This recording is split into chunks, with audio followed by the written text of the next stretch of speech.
En este video estamos conociendo un tema que, si bien es cierto, es tratado doctrinalmente, tiene aplicaciones prácticas en el día a día, ¿ya? Para ese fin vamos a revisar algunos aspectos de la conversión de los actos nulos. Opera la conversión cuando un acto jurídico en el que no se cumplen todos los requisitos para que surta efecto, tal como las partes se lo propusieron, cumple los requisitos de otro tipo de acto jurídico, ¿ya?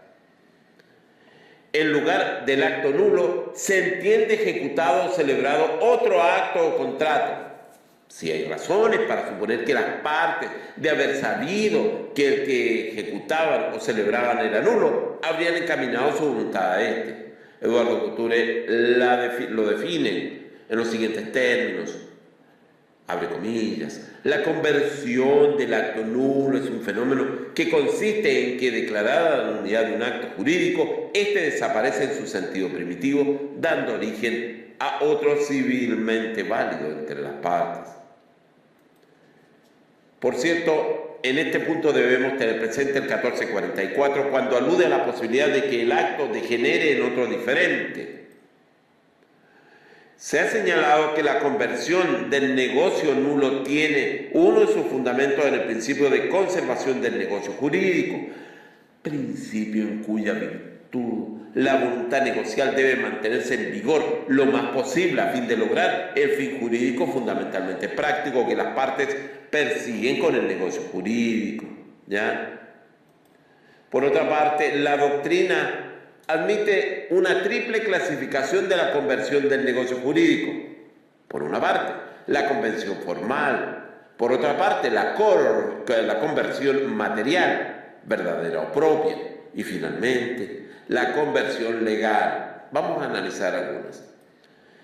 Por ejemplo, la conversión formal, ha dicho la doctrina, abre comillas, no constituye propiamente una figura de conversión, puesto que, como su nombre lo indica, ella no dice relación con el negocio jurídico en sí, que no cambia de consideración jurídica, sino con su documentación.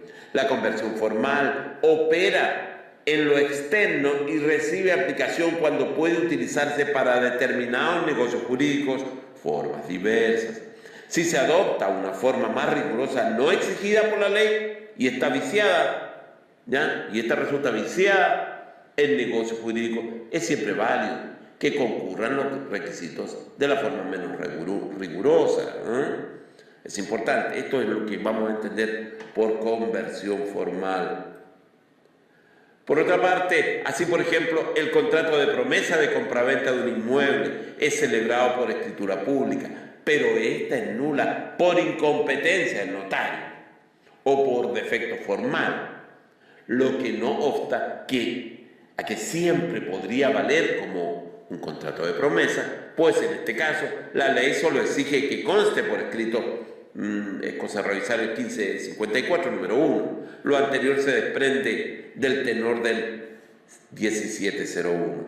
Recordemos el contrato de promesa, cuántas veces nosotros o alguno de ustedes en la vida conversará, les interesa un departamento, pero el vendedor le dice, mire, yo lo vendo al primero que llegue con la plata. Oiga, pero es que mire, yo tengo el 50% del valor del departamento, ¿por qué no me lo asegura? Bien, lo podemos asegurar, pero con esta y esta característica. Y allí usted se acuerda de su amigo abogado, o lo va a tener que hacer usted mismo.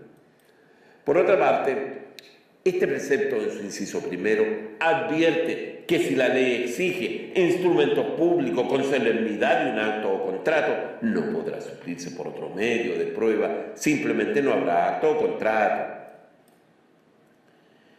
La falta de instrumento público no puede suplirse por otra prueba en los actos y contratos en que la ley requiera esa solemnidad y se mirarán como no ejecutados o celebrados cuando en ellos se prometa reducirlos a instrumento público dentro de ciertos plazos, bajo una cláusula penal. Ni siquiera recuerdo qué es la cláusula penal, pero revísenlo, ¿ya? Por otra parte, en cambio, si las partes celebran un contrato de compraventa de un inmueble, pero omiten hacerlo por instrumento privado, no habrá compraventa, ni tampoco otro acto jurídico, como por ejemplo una promesa, porque en tal caso no sería posible aplicar el inciso segundo, pues para que opere debe cumplirse la premisa inicial, esto es, fuera de los casos indicados en el artículo o en este artículo. ¿Ya? Por cierto, también puede haber conversión formal en aquellos casos en que las partes celebran por escritura pública contratos que, sin embargo, solo eran consensuales por mandato de la ley. Por ejemplo, una compraventa de bienes muebles que las partes deciden celebrar por autonomía de la voluntad, por escritura pública. Por ejemplo, si la escritura pública resultare nula por defecto de forma, seguirá vigente el contrato de compraventa, pues la ley no exigía tal solemnidad ni ninguna otra. Acuérdense la pregunta clásica: ¿cómo se efectúa el contrato de compraventa de bienes muebles y cómo se efectúa el contrato de compraventa de bienes inmuebles? Clásica pregunta. Recuérdenla. Por otra parte, así, el resultado de la conversión formal no es un negocio jurídico diverso, sino el mismo negocio que produce idénticos efectos. Dicho negocio jurídico no cambia de consideración jurídica, sino continúa siendo el mismo tipo jurídico elegido por las partes. ¿Ya? A nivel jurisprudencial, la Corte Suprema, en fallo del 3 de diciembre de 1921, confirió el valor de testamento verbal al dictado por la causante en presencia de un notario público y 3 testigos, sin que al hacerlo existieran indicios de su inminente fallecimiento. Pero repentinamente muere, sin alcanzar el ministro de fe a leer sus disposiciones, ¿ya? Y la causante a firmar el documento. En este caso se admitió la conversión de un testamento, abre comillas, más solemne, u otro, abre comillas, menos solemne, cierre comillas, o, abre comillas, privilegiado, cierre comillas.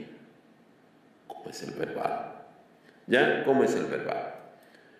Por otra parte, la conversión material verdadera o propia es aquella en que, no cumpliéndose los requisitos exigidos por la ley para un determinado acto o contrato, se cumplen en él, sin embargo, los requisitos de otro negocio jurídico que, de no haber podido celebrarse el primero, las partes habrían a su vez concretado, atendido al fin que ellas persiguen.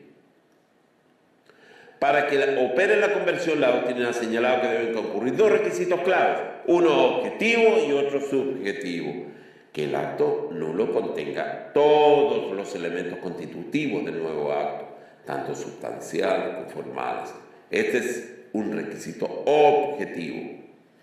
Por otra parte, que el nuevo acto produzca el mismo fin o beneficio económico que las partes perseguían con el acto nulo. Dicho en otros términos, abre comillas, es necesario que pueda considerarse que las partes habían querido el segundo negocio jurídico si hubiesen conocido la nulidad del primero, cierre comillas. Este es un requisito de carácter subjetivo. ¿Ya? La conversión legal, como su nombre lo indica, es aquella que opera por el solo ministerio de la ley. En otros términos, es que la ley la que atribuye a un negocio jurídico nulo los efectos de otro distinto, teniendo en consideración la finalidad perseguida por las partes, pero prescindiendo en concreto de su voluntad. La norma jurídica que establece la conversión es imperativa, de manera que si las partes están ligadas por el negocio jurídico válido, por conversión no tienen otra vía que el mutuo disenso, porque este nuevo negocio jurídico pasa a ser ley para las partes contratantes precisamente por imperativo legal, si no recordarse el 1545 del Código Civil chileno. ¿Ya? Les recomiendo que revisen estos apuntes, si bien es cierto no es un tema tan recurrente que se consulte, sin embargo considero que merece atención.